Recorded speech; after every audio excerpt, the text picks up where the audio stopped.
In August of 1969, 500,000 people converged on Max Yasgur's dairy farm in upstate New York for an event that would become the defining moment of the 60s counterculture revolution. Unfolding against a backdrop of a nation divided over the Vietnam War, civil rights, and sexual politics, Woodstock would feature some of the biggest names in rock and roll, including Jimi Hendrix, The Grateful Dead, The Who, Janis Joplin, and Richie Havens. Also among the performers gathered for what was billed as 3 days of peace and music was a new supergroup made up of members from some of the most popular bands of the era. Stephen Stills and Neil Young of Buffalo Springfield, David Crosby of the Byrds, and Graham Nash of the Hollies. Together, their harmonies were almost otherworldly, and at Woodstock, they earned themselves the title of rock and roll royalty. Recently, I had a chance to speak with Graham Nash about that surreal and life-transforming experience. Graham, thank you so much for joining us. It's such an honor to have you with us. Now, Graham, when Crosby, Stills, Nash, and Young first got on the stage at Woodstock, Stephen Stills famously said, quote, "This is only the second time we ever played in front of people, man. We're scared shitless." Was it really the second time you guys had ever played in front of an audience? And, Yes. and were all of you scared shitless? I wasn't so scared. I mean, I'd already been through 7 years of madness with the Hollies in England before that, you know. But it was a crazy night, and we were a little nervous, not particularly because of the people in front of us, but the people surrounding us. All our favorite musicians that wanted to know who these guys, they knew who these guys were, but can these guys do that record? Who are they? Come on, show us what they are. So we were a little nervous about the people around us, not necessarily the people in front of us, of which there were many. But it was the second time only that we had played in front of people. That's amazing. That is amazing. Now, set the scene for us. How did you get to Woodstock? And how did the whole scene unfold before your eyes? We flew into Woodstock in helicopters, and flying over all those people and all those, the mud and the rain and the fires, Crosby said it looked like an encampment of the Macedonian army, and he was quite right. So I think I was nearly killed on the way in. Because what happened is, just as we were landing about 50 feet from landing, the tail rotor on the helicopter stopped, and so the body of the helicopter started to spin in opposition to the rotation of their blades. But the pilot knew what he was doing, and we thought we had a heavy landing, and it turned out okay. Yeah, that would have changed rock and roll history, wouldn't it? Particularly mine. So that same night, you were set to appear on the Dick Cavett Show back in New York City. And you made it, straight from Woodstock, mud and all. Well, here's the story. It wasn't us that were supposed to be on there. This was Joni's first major TV appearance in America.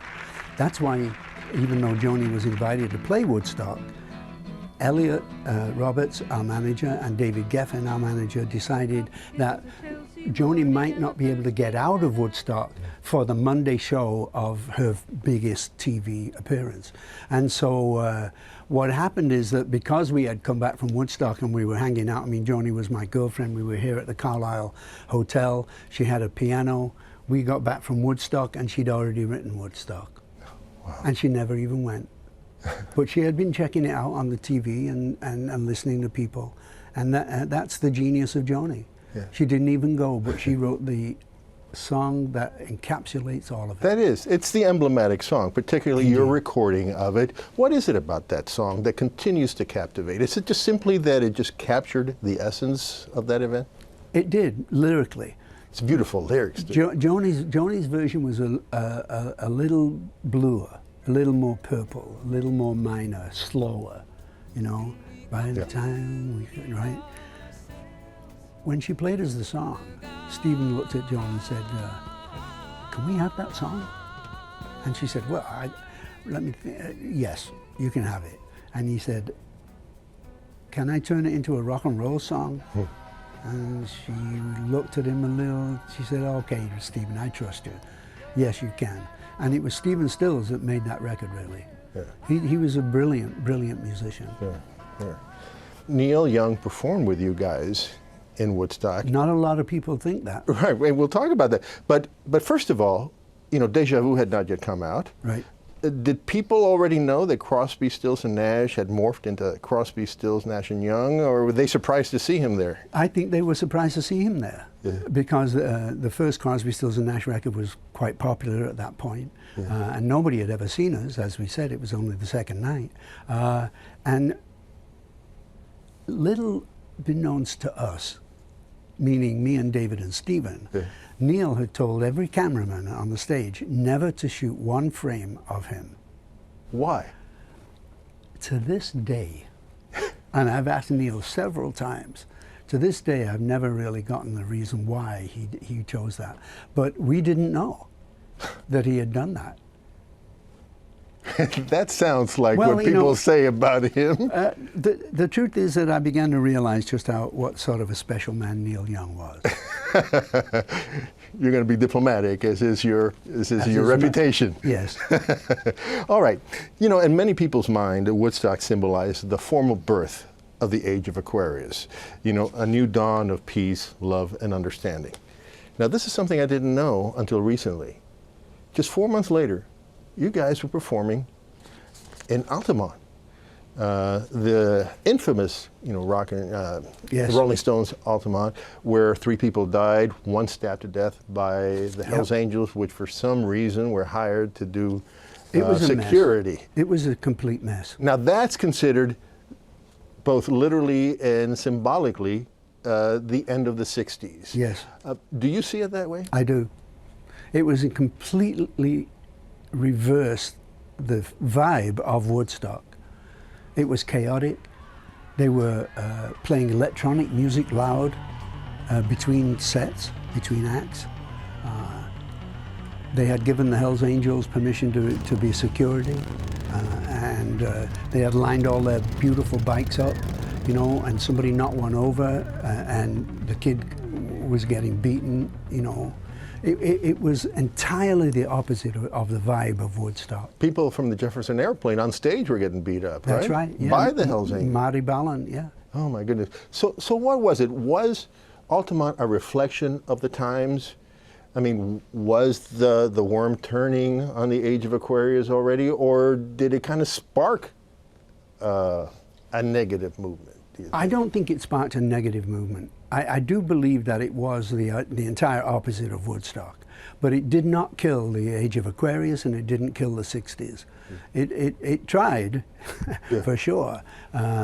We had a show that same night in Los Angeles, and of course, Altamont was just outside of San Francisco, and we got out of there as fast as we could. Nobody wanted to be there. I'm sure not even the Rolling Stones, but I think they handled it as best they could. You know? So 50 years later, what's left of the essence, the movement that was Woodstock, do you think? The one thing that comes immediately to mind is the intrusion of corporate money into rock and roll.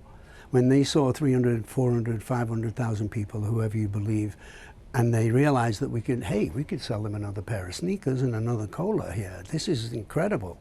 That was when corporations started to get involved in the performance of festivals, and I think that was a bad thing. Yeah. So listen, a year after Woodstock, a year after Altamont, Deja Vu came out, even bigger than your first album.